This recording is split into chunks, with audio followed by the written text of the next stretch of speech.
अग्निवीरे पुरोहितं यज्ञस्य देवमृत्युजम् होतारं रत्नधातमम् अग्निः पूर्वेभिर्षिभिर्यो नूतनैरुदा स देवानेह वक्ष्यति अग्नयारैवश्नवत्कोशमेव दिवे दिवे यशसं वीरवत्तमम् अग्नेययज्ञमध्वरं विश्वतः परिभूरसि स देवेषु गच्छति।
हिमालय से पुकार है उधदी ग्रस्ता बार बार प्राची पक्षी भूनभ अपार सब पूछ रहे हैं दिग दिगंत वीरों का कैसा हो वसंत। फूली सरसों ने दिया रंग मधु लेकर आ पहुंचा आनंद वधु वसुधा पुलंकित अंग अंग है वीर देश में किंतु कंत वीरों का कैसा हो वसंत। भर रही कोकिला इधर तान मारू बाजे पर उधर गान है रण और रंग का विधान मिलने आए हैं आदि अंत वीरों का कैसा हो वसंत।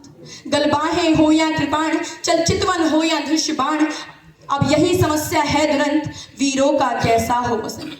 कह दे अतीत अब मौन त्याग लंके तुझ में क्यों लगी आग एक कुरुक्षेत्र अब जाग जाग बदला अपने अनुभव अनंत वीरों का कैसा हो वसंत। हल्दी घाटी के शिलाखंड ए दुर्ग सिंहड़ के प्रचंड राणा ताना का कर घमंड दो जगह आज स्मृतियां ज्वलंत वीरों का कैसा हो वसंत। भूषण अथवा कवि चंद नहीं बिजली भर देवे छंद नहीं है कलम बंदी स्वच्छंद नहीं अब हमें बतावे कौन हंत वीरों का कैसा हो वसंत। धन्यवाद।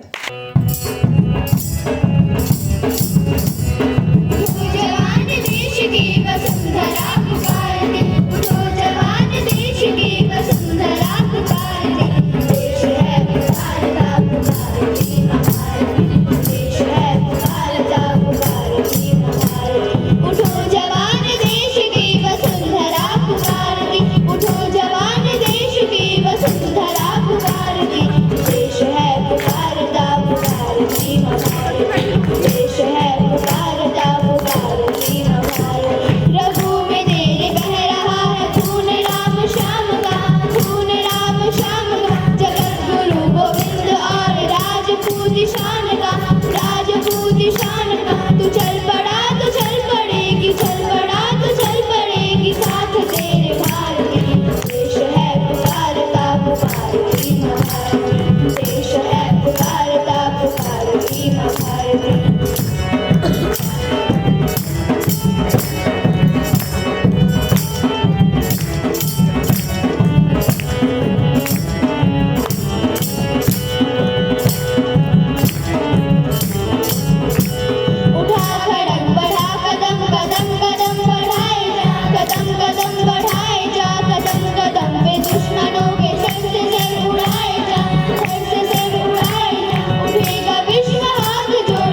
चली गई, लेकिन भारत जिसकी सभ्यता इतनी पुरानी होने के बावजूद आज भी अपने अस्तित्व को बनाए हुए है। लेकिन हर युग में हमें यह बताने की कोशिश की गई कि हम एक हारी हुई जाति और पददलित राष्ट्र हैं। भारत का इतिहास कुछ एक आक्रमणकारियों का इतिहास बनकर रह गया। भारत को जानना है तो तुगलकों, लोदियों, गौरियों, मुगल तथा खिलजियों को जानना पड़ता है। भारत का इतिहास सिर्फ दिल्ली का इतिहास नहीं है, बल्कि विजयनगर, राजपूत, राष्ट्रकूट, चोल, पल्लव, पाल, गुज्जर प्रतिहार, नागा, सातवाहन, मैसूर, सिख, मेवाड़ तथा मराठियों का इतिहास भी भारत का ही इतिहास है।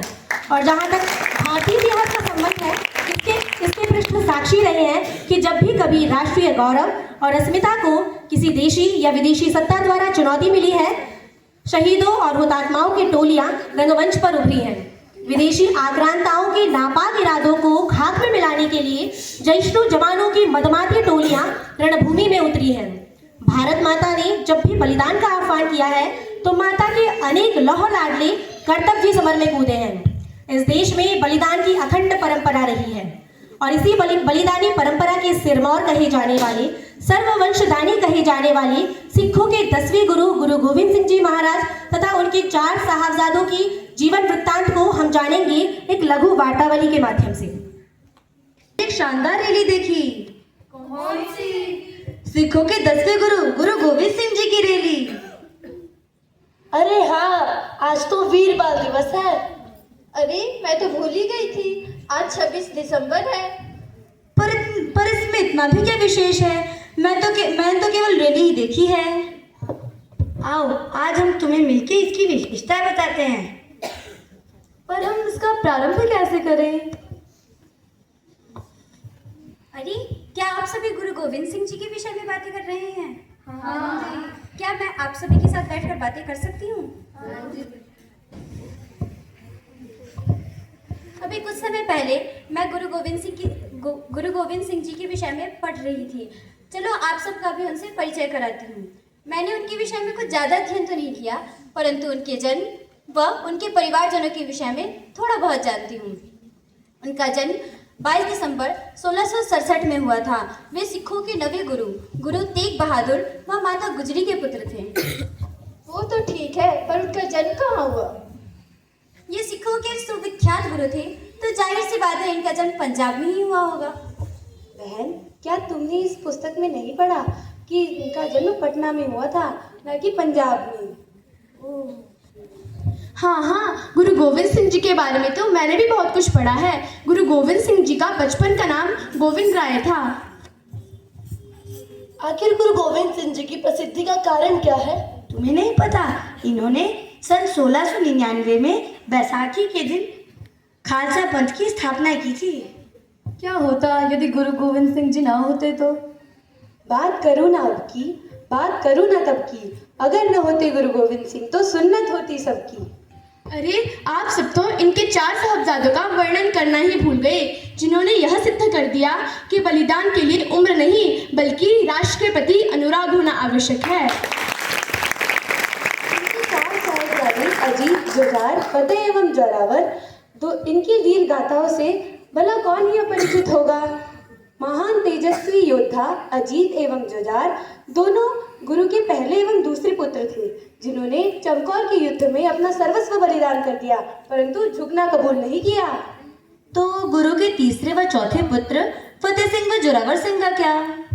उनकी वीरता तो अतुलनीय है। इतनी छोटी सी उम्र में साहस व धैर्य का परिचय देते हुए उन्होंने ये बता दिया कि वो दीवार में चिन्हना पसंद करते हैं, पर मुगलों का धर्म उन्होंने कबूल नहीं किया। इनके विषय में इतना कुछ कैसे पता है? मैंने पतंजलि गुरुकुलम का वार्षिकोत्सव देखा था, जिसमें बालिकाओं ने फतेह सिंह और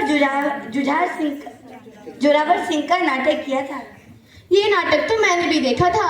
जब आनंदपुर साहिब में बाढ़ आने के कारण माँ गुजरी अपने दोनों सुपौत्र फतेह सिंह जोरावर सिंह व गंगू के साथ किसी सुरक्षित स्थान पर जा रही थी, तब नौकर गंगू के धोखे के कारण वजीर खान के सैनिकों द्वारा माँ गुजरी व उनके दोनों साहबजादों को बंदी बना दिया गया।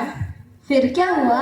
वहाँ वजीर खान ने दोनों नन्हे साहबजादों को अपना धर्म परिवर्तन करने के लिए बहुत लालच दिया, परंतु वे दोनों सिंह केलाल अपने निर्णय पर पत्थर की तरह अडिग रहे और उन्होंने अपने भाइयों व पूर्वजों की भांति ही राष्ट्र प्रेम की अग्नि में स्वयं को समर्पित कर दिया।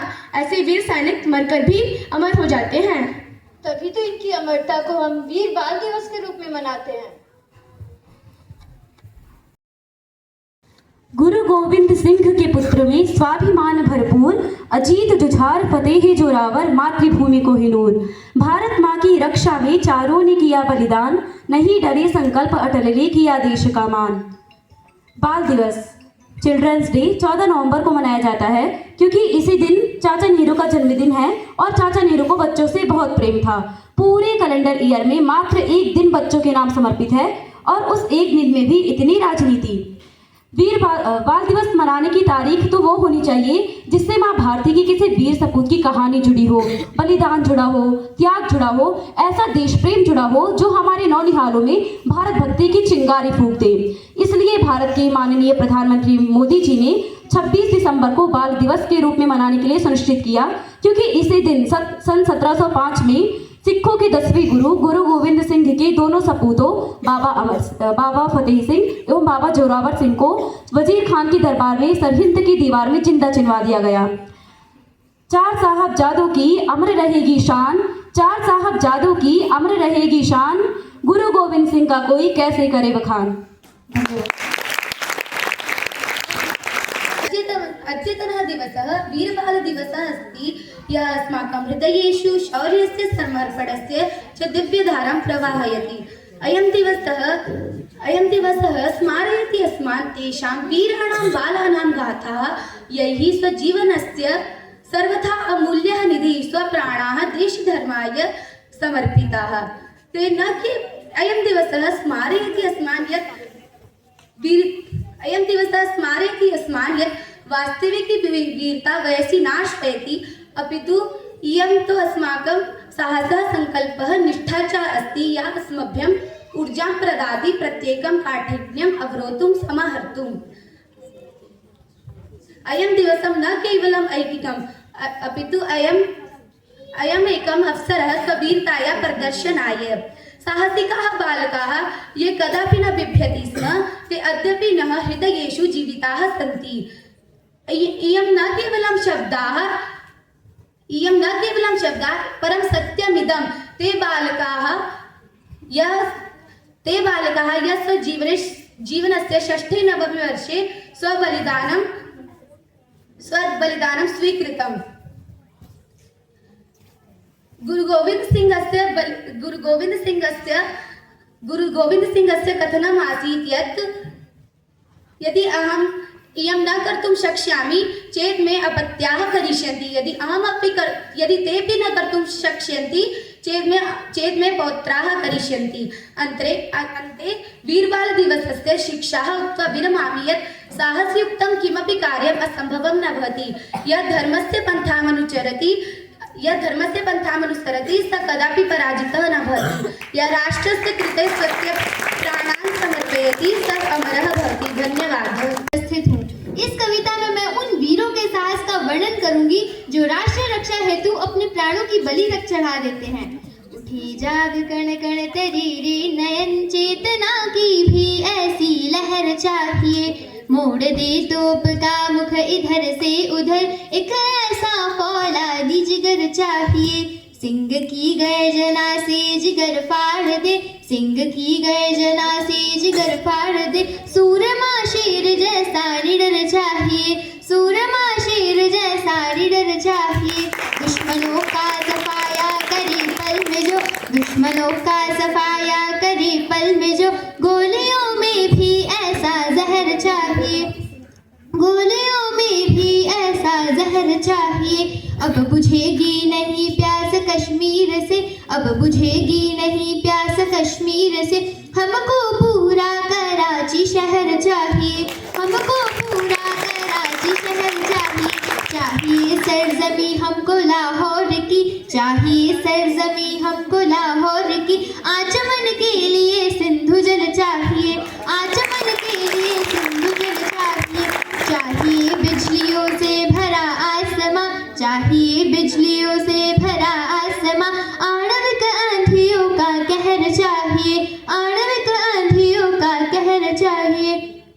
खा चुके हैं सीने पर हम बहुत गोलियां, खा चुके हैं सीने पर हम बहुत गोलियां। अब तनत भी ना हमको सब्र चाहिए, अब तनत भी ना हमको सब्र चाहिए। चाहिए जिंदगी को नशा मौत का, चाहिए जिंदगी को नशा मौत का। शत्रु शोणित भरा कारगिल चाहिए, शत्रु शोणित